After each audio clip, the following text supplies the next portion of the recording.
What it be like, good folks? What it be like? What it be like, man? I hope everybody's doing good today.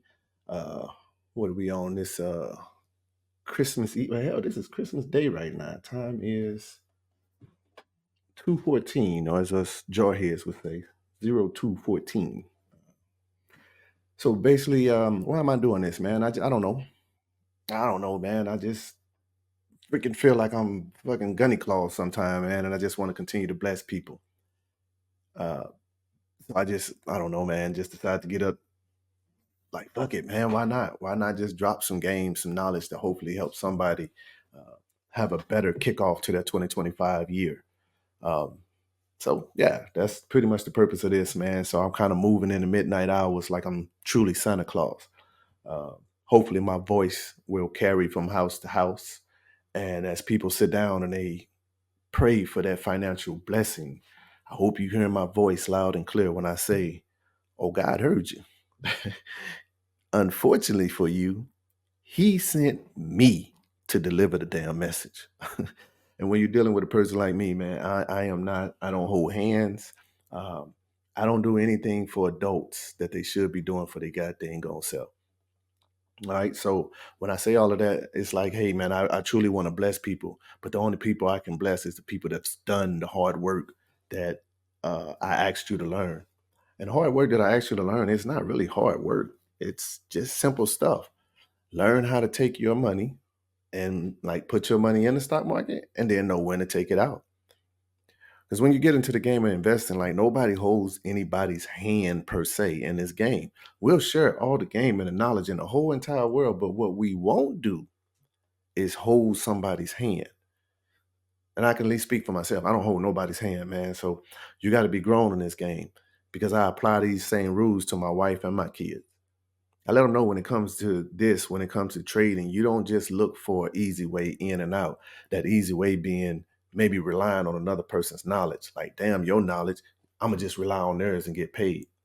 Well, what's gonna happen when that person, finally passes? Or what's gonna happen when that person say, hey, I don't want to do this no more. I ain't giving no more free game.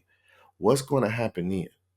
Because if you don't know how to take your money and you don't know how to look at charts, you don't know how to invest properly because you're relying on somebody else's knowledge, then say, man, you're kind of shooting yourself in the foot. So I don't want to ramble too much as I will, because I always say, y'all deserve to hear my voice. You know how much free game I'm giving y'all? Shit, you better shut the hell up and listen to my damn voice. I want to ramble for 30 minutes, mother. But anyway, why am I doing this?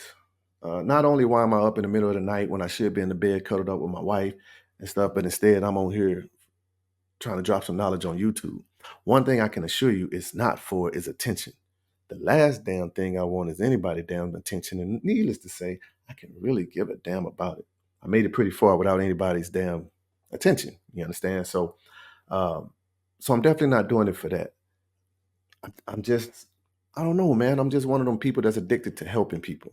20 years of my life, if that doesn't symbolize my true meaning of I'm very patriotic towards not only the country, but just making a better world for my kids. If 20 years in the United States Marine Corps didn't prove my loyalty, didn't prove that I am truly with the shits when need be, if that didn't prove anything, shit, I ain't even finna attempt to prove nothing else to anybody. Because I always say it's the reason that people did not join the Marine Corps. And for every reason that they didn't join, it's every reason I did join. You understand? So I get to rambling on my soapbox sometimes, y'all, but I'm just truly doing this because I just love helping people. And as one of those things, as in veterans, if you're out there and you're listening to my voice, understand we all got PTSD, y'all. I wouldn't give a damn if you've been to a doctor or not. You don't join the military without getting it. You understand?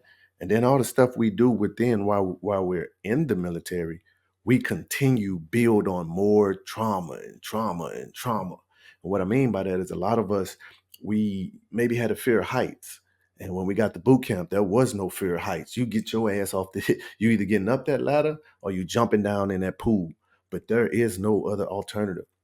So although we do it and we feel accomplished and it, that's still like, you understand? That's like facing your trauma. Then you'll go through maybe not only just a fear of heights or maybe swimming, you'll get into the fleet. Uh, maybe you've been hazed. Maybe you fell off a truck. I don't know. It's all kind of crazy stuff that we do as veterans, and we'll laugh about it.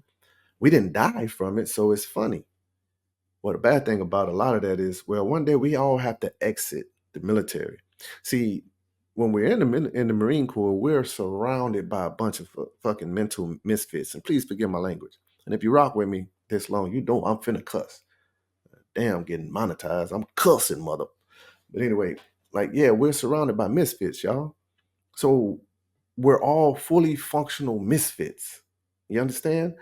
So it's not till we get out of the military that we start getting diagnosed and told, hey, man, you're a misfit. You know what I'm saying? You're kind of an outcast. What's your problem? It's like when you leave the military, that's when PTSD starts happening. You understand? Because you're no longer surrounded by those misfits that you was able to cope all of this trauma with. So needless to say, a lot of us we exit the military, and when we exit the military, we are alone. And when I say alone, yeah, we probably still got friends and families and a lot of these people, but a lot of these guys, they didn't go through the hell we did. They didn't go through 3 months of pure hell, and then let alone however many years we did, let alone any deployments that we did. So our mentality is a little bit different. So coming back home and trying to socialize around the very people that we left, because you got to understand, when you leave to join the Marine Corps, whoever you was before you joined, they killed that person in boot camp in order to make you a Marine. You know that. Because you get there, they make you forget how to walk. They make you forget how to piss and shit and use the bathroom. They make you forget how to shave your face. They make you forget almost everything. And then you got to start over from scratch and be rebuilt into the Marine that you are. You go from walking to marching. You go from just trotting to running. You understand? You go from drill to kill. So there's a big transition in us when we leave, well, when we join the Marine Corps. And then damn sure once we leave boot camp, you try to go back home and hang around the very people that you left, you'll start noticing that you just don't feel right. It's not that you don't love them. It's not that they ain't your people. It's just you're different now.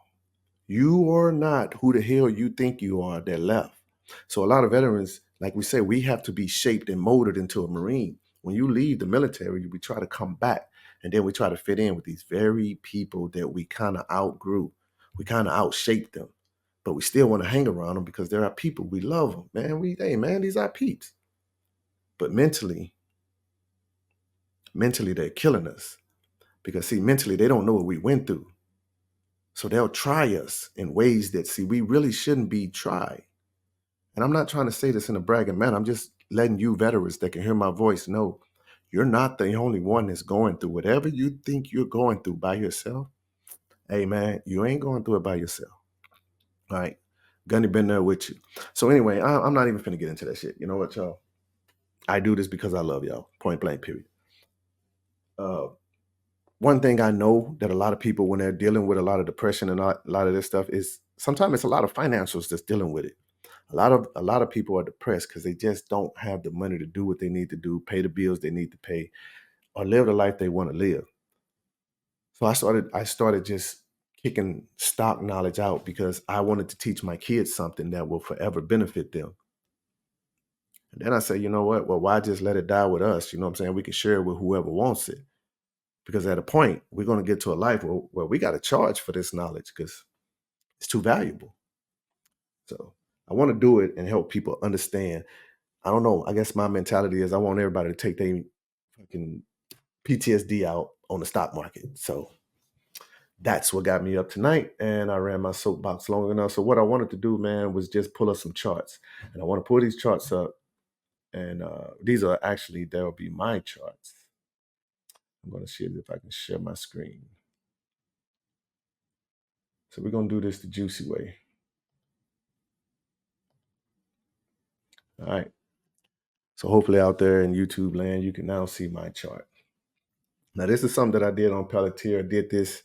I charted this probably months ago. So all of this stuff that you're seeing now this is from months ago. PLTR is now played out perfectly on how I charted it months ago. All right. So what I want to do is go a little bit deeper and show you guys where to play at. Now, as you can see right here in this area, you know what? I'm gonna mark on my own chart.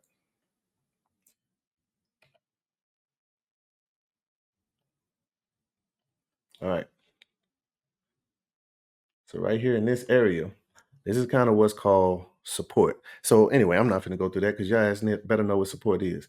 So if the rule of what was resistance now becomes support, then you will see that this is playing out perfectly how it should. All right, Pelletier broke his resistance back here. It was about $61. Bam, it popped up $66. It came back. It played in the area which it should have, which is the $60 to $50 range, until it consolidates enough. As it consolidates enough, then what it's going to do, as long as it's consolidating and it's steady moving up, say, man, we got action. So as you can see, Pelletier took off. Now, what makes a stock run high? Some of y'all say, well, I don't know when to take my money, and you got to know your levels. But most importantly, why is a stock running high? Chances are they have what's called the earnings, or the company is just so on fire that they're making a lot of money, they closing deals, all the customers are happy, so on and so forth. Well, needless to say, that's Pelletier. If you guys want to do your own self a favor, go ahead and just say, man, do your own homework with Palantir. Palantir broke 80.91. All right. How do we even know it was going to break that? Sunday evenings. Now, the market is open Monday through Friday. Sundays at around 8 p.m. I know at least Eastern anyway, 8 p.m., 9 p.m. time, the market will be open. And you'll start noticing that stocks are moving. And you can see them. Now, you can't purchase them. You can't do any of that, but you can see them. And then you'll see certain stocks run up to a certain price, and then, they might come back down, or they might run down to a certain price, and then they may come back up. Well, Sunday kind of can tell you some things if you watch it. You don't have to, but you just can. So needless to say, last Sunday, Palantir ran up to like $81, $82 Sunday night. I think 82. And then as market got ready to open that next morning, that Monday morning, Palantir did what she did, and she came on back down to about the $80 range. And then a lot of fear was pumped into the market. And when I say fear is pumped into the market simply because of who says what. So anyway, as Palantir fell, she fell back down to $70. Man, when she fell to $70, I know I was screaming, you bastards better stop what you're doing and go buy at least one option, at least one of them mugs. I don't give a shit if it's $200, whatever. Invest in yourself and take a chance, because bam, as you can see, she hit $70. One, she's too valuable. Most importantly, and I'm gonna open my chart up. I'm gonna open this chart up, so, and my wife's gonna kick my butt because this video was only supposed to be like 10 minutes. All right, bam. So now that my chart is open, you'll see the middle line. So people that follow me, I am big on the Bollinger Band. I'm big on the Bollinger Band because you guys will be trying to learn how to chart and stuff. And you don't need to even learn how to chart. Just learn the Bollinger Band, because the Bollinger Band is going to do the charting for you. Now, the better you get at this stuff and then learn the chart, oh, you just get so much better. But even rookie, novice, I'm giving you the Bollinger Band because it's doing all the averages for you. So as you can see right here, early in December, Palantir fell to $68. Bam, as you can see that middle line, that is support. All right, anybody that rocks with me, you know that the middle line is what? That is the average price. That is who this stock is. I don't care what the top say. Don't care what the bottom say. The average, that middle line, is who she pretty much is. And as you can see, both times, boom, boom, Palantir came and fell right on the average line. Now, what you get here in the trading world, we kind of call this a double bottom. When you get a double bottom, that means that price fell. It tried to come back up. They pushed it down. And they wanted it to go lower, boom, but it came down there exactly where it was already previously. Once it got back there, more buyers stepped in, pushed it back up. So this is what's going to go on all the time, because it's a war between buyers and sellers all the time. For you guys that invest and you don't know what's going on, then you don't really get a lot of that I'm saying. But what I will tell you is this move right here, when Pelletier hit $70, had you just put $100 on it, by the time it got up here, you probably damn near $10,000 right here. And that's strong move, because you got to understand, these is options. This ain't stocks, y'all. So if you don't know what that is, then you need to take your ass back and watch some of my previous lives and understand what that is. All right. So this is Pelletier. So what's going to happen now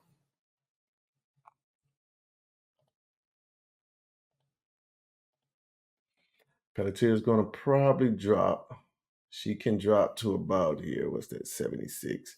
So chances are, when market opens on Thursday, this Thursday coming up, you have to see where she's going to be in the pre-market. And in the pre-market, if she's steady running higher, then we got action and we're going to keep moving.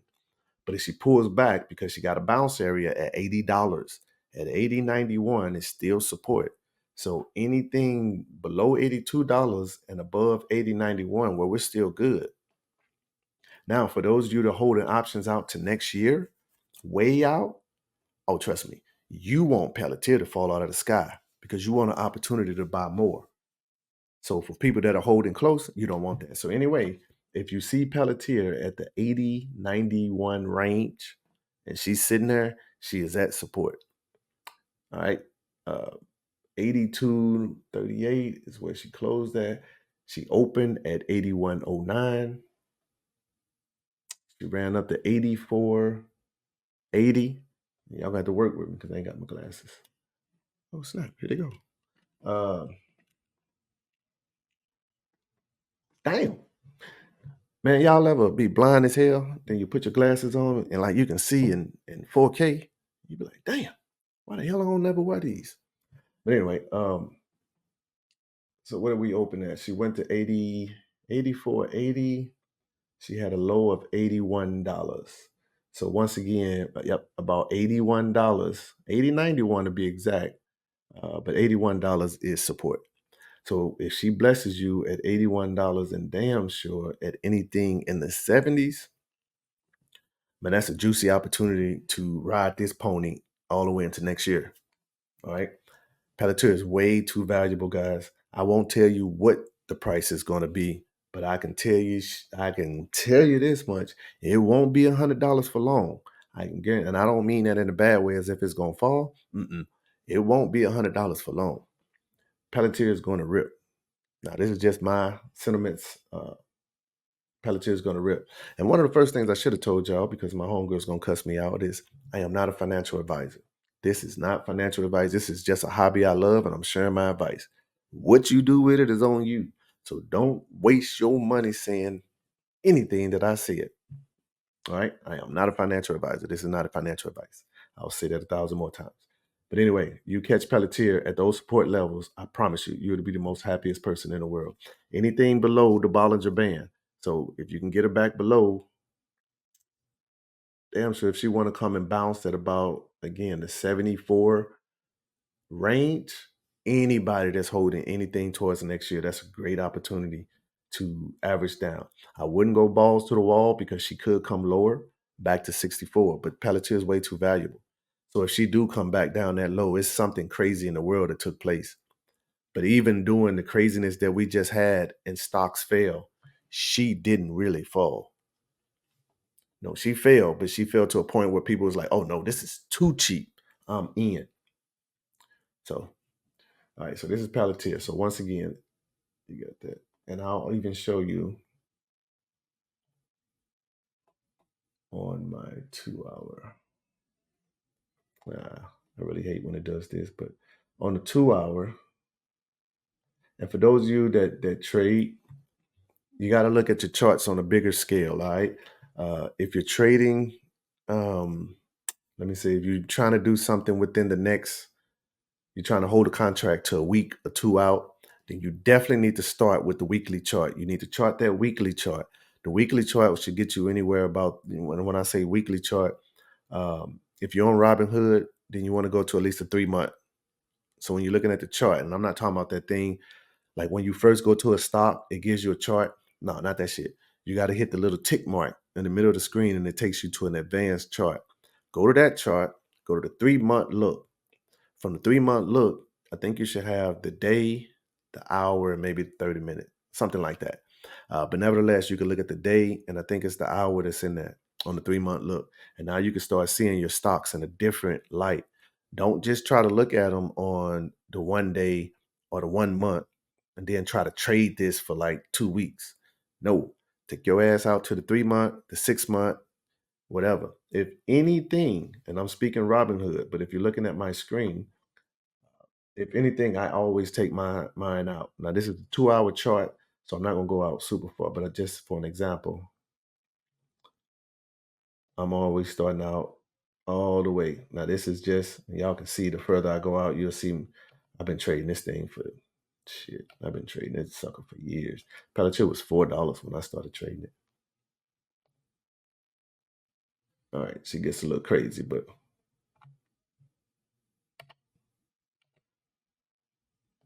man, my wife gonna kick my butt. All right, so as you're looking at this, like these lines, I know it's a lot of mumbo jumbo, but if you guys could just stay with me, just understand PLTR, boom, she's played out perfectly, man. This company is way too valuable. She started out here, and as most companies do when they IPO, they're going to fall. I don't even care who it is. I don't care how long they've been on top. Eventually, they are going to fall because they got to visit the bottom. They got to visit the bottom. I don't care who it is. They got to visit the bottom. They got to visit the bottom. Nobody just steps into the pros without going through like a rookie season or a college season or a high school season. Like you got to go to the bottom before you go to the top. So, and that's pretty much what PLTR did. Boom, they hit this price, and then they start coming up. And I think I got in somewhere here around the $4 to $7 range, and we ain't looked back since. So, anyway, this is PLTR on a 2 hour, and this is 3 years, 11. So essentially 4 years. So now when I bring it out to 4 years, do you see how much data I can see now? So when I say you got to find out where a stock is going by where it came from, that's how you do it. You pull this sucker all the way out, giggity, and you go back to the history. So now, as y'all can see back here, as PLTR was coming up, how did I know where it was going to have resistance? Because I went back here and found it. And then I planted them lines there. So now as it came up, bam, bam, bam, bam, bam, as you can see, it hits resistance. Whenever a stock falls and it goes back and revisit the price that it once upon a time was at, it's always going to fall when it hit it. Unless the news was just that good, it'll shoot through. But anytime it gets there, it is hands down, I guarantee you, it's going to go through, bam, bam, bam, bam, like a pinball machine. Your job is just to find the bumpers on the pinball machine. All right, so that's PLTR. Anybody that plays PLTR out, man, if you can afford to, give her about 6 months to a year. Most people tell you to play a short of 2 months, 3 months. You do whatever you want, but I'm telling you, 6 months to a year with PLTR, whatever that option costs, it's a great investment. I don't give a shit if it's $700, $1,000, $200, $400, whatever it is a great investment. You see how this company is running. They are only going to get more valuable. So if they do fall and bounce anywhere, hey man, that is a great time to get some of this. Okay, I don't know if that came out right, but you did what I'm saying. You did what I'm saying. All right, so that's PLTR. Let's go to SoFi. A lot of you guys, we talk about SoFi a lot. And I'm sharing my charts with you. All right. My charts. My charts. Man, y'all know how much I can charge you for my charts. So anyway, so as you if you can still see my screen, and I think I might have it as big as yeah, that's about as big as I can get it. But either way, uh you can see this is SoFi. So SoFi needs to get back to 1719. SoFi ran up to 1719 and it failed. Where will SoFi more than likely crash? Well, let's see what she's sitting at right now as we speak. I'm gonna look on my phone. That is, SoFi is currently sitting at 1605. All right, so she's sitting at 1605 because she closed that day at 1602. So Gunny's going to do this. And this is my chart. There's a lot going on because I've been trading this bitch for years. Most people tell you, well, clean your chart off. You clean your chart off. All right. I like mine. I gotta know where it's coming from. All right, so SoFi is more likely blue.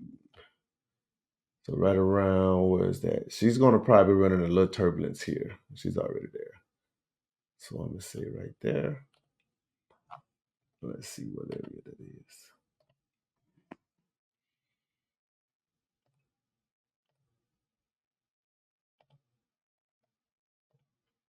So anybody that's playing SoFi, all right, Boom. So about 16. So she's definitely going to hit some areas. See these in here? This is definitely going to be resistance. When I say see these in here, half of y'all don't even know what you're looking at. So of course you don't see it.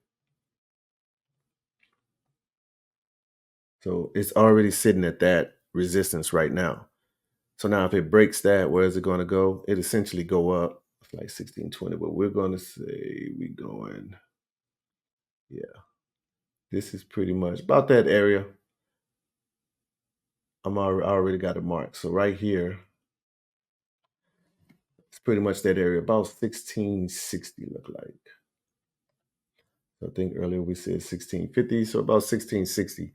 Somewhere in that range is where SoFi should hit more resistance. But if the news is good, it'll boom, it'll blow through. But chances are it's going to run up, it's going to reject, it's going to come back down, and it's going to consolidate. When it comes back to consolidate, when I say consolidate, that means move side to side. I'm going to imagine back to about the 1620 range or so. So again, SoFi is one of them ones, the two. If it was me, I would go ahead and take SoFi out until at least Donald Trump needs to sit in seat and make some policy changes. So I would give SoFi to at least April, May on a longer term. But if you can afford it, hands down, go out a year or two. SoFi has so much ground to make up. We have no clue where this sucker may stop at. So the longer you have it and the more it runs, the more gains you catch.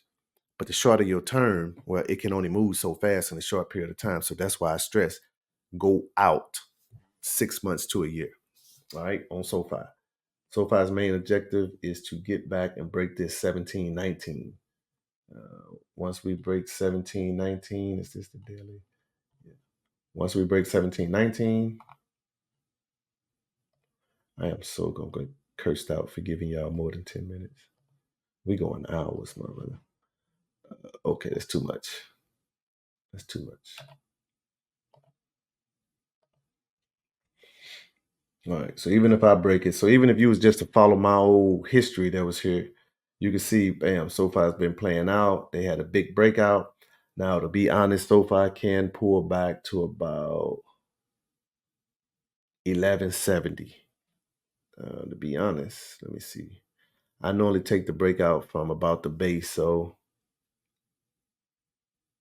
it's looking like down there eight something. My glasses only go so far, so like about $9, right at $9, she could bounce to. So again, if you was to take this far out, and at some point you bought now, and then SoFi bounced down to $9, and you have a year, damn sure a 2-year option.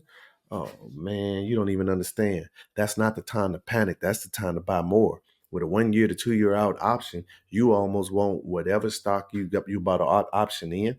The day you buy it, you almost want it to fall out of the sky. You want it to fall out of the sky temporarily, or if you got a 2 year, you almost want it to fall out of the sky for a year, because that gives you a year to continue to average down. Just continue to buy contracts because the contracts will be so cheap. Nobody want it. But the only reason the company is even down is because they're bouncing, or maybe they missed the earnings and they got to get themselves back up. Whatever the case, you already got the level. So anyway, SoFi was that. SoFi can come down to about, like I say, the $12 area, $11, $12 range, but looking like she can come all the way down to the 8, pretty much the $9 range is still bounce. So me personally, I'm holding the 2026 and 7 SoFi. So if she ever visits any of these ranges, please believe I'm going balls to the wall. All right, I'm getting as many contracts as I can. But chances are she can bounce at about $13 and just keep riding. So right now she's good. She didn't fought her way back up to the $16 range. Let's open this bad boy back up. Boy, my life is gonna be pissed.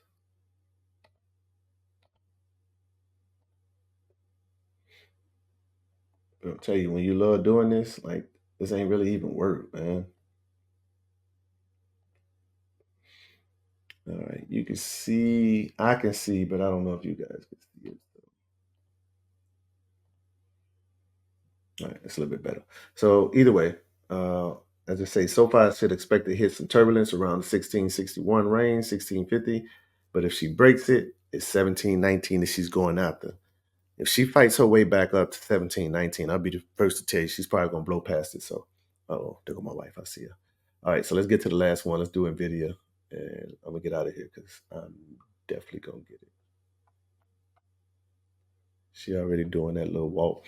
Any of y'all wife ever start walking like they'll just walk by the window, act like they don't want none, but that's like really your warning, like, all right, mofo. So anyway, this is NVIDIA. This is NVIDIA on the daily. NVIDIA is trying to bounce back up. And NVIDIA is currently, I believe, sitting at like 139 right now on Christmas Day. So when market opens back up, you guys will need to see where she is. If she's anywhere below 140 when market opens, then understand she's probably going to bounce back to,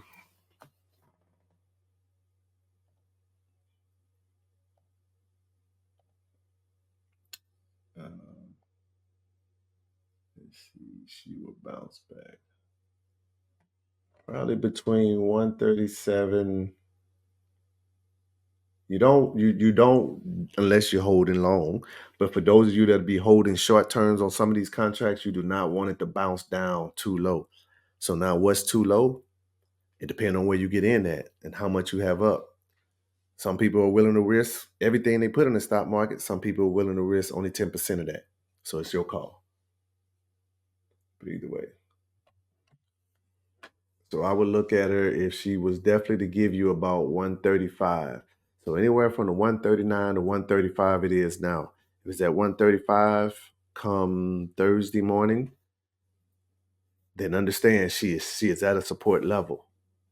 She is at a support level. If she holds that 135, then she's again at a support level and she's going to go back to test the 140. She's already went up once and poked through.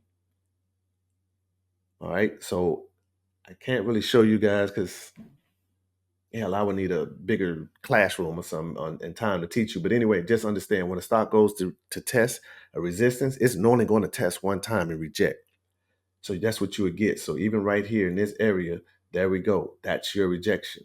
It already went through and poked. So now it's going to come down. If it can hold that support at about the 135 area, she's going to be Gucci. And she's probably going to try to bust through on Friday at the 140. If not Friday, then damn, she'll probably at the beginning of the year. All right. So, well, I would say January. Let me not say beginning of the year. Let me say January. So again, this is not financial advice. I am no financial manager or anything. Whatever I say is just that. So when she goes to retest that, understand she's already at the 200-day moving average. That's why she's testing it. All right. That's why she's testing it. So she got to hold it. If she popped through that 200-day moving average, then she has to come up. She basically has to confirm it. Once she come down and land on a 200-day moving average, if she holds that price, oh, she gonna rock it like a mug. Remember them boom boom candles? Remember the boom boom candles? So that's what happened. If she holds that, then eventually you're gonna see a big ass candle go kabooyah, and it's gonna be big. And it's a bullish engulfing candle. All right. So with NVIDIA, I say again, anything, if she blesses you, anything at the 135 level and she hold, oh man, you got to understand that is a blessing. And you don't need to get done for a week or two out. But you know what I'm saying? Your money, your money. Me personally, I'm going to go out at least, I'm going to try to get at least 30 days. That way, if in case I'm wrong and she fall, I got a little time to recoup, or I can just, get out. But I got time to recoup.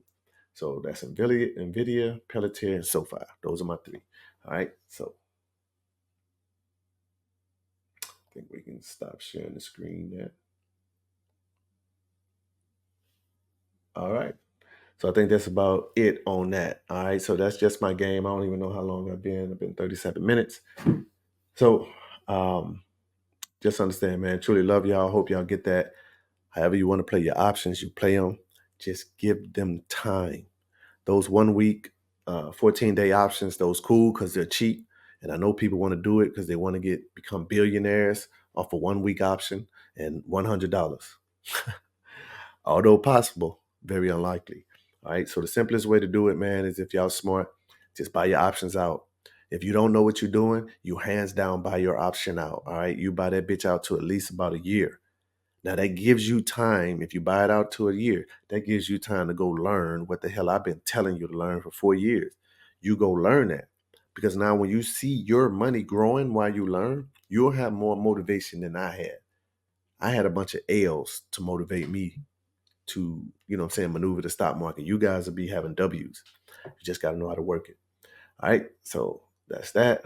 Man, I really do truly love y'all. Y'all be easy. Y'all be breezy. And Merry Christmas, motherfucker. Shit. All right, y'all. Peace. Tyran. What up, baby? Cheers. Toast the crime. Certain malls we was built upon it. Some are living through them, some were killed upon it. Gon' deliver opinions how we feel in moments. Straight deliver the real with no filter on it. Breaking news, what's the breaking news? Had you wondering where he gon' take it to? Just getting some shit off of his chest.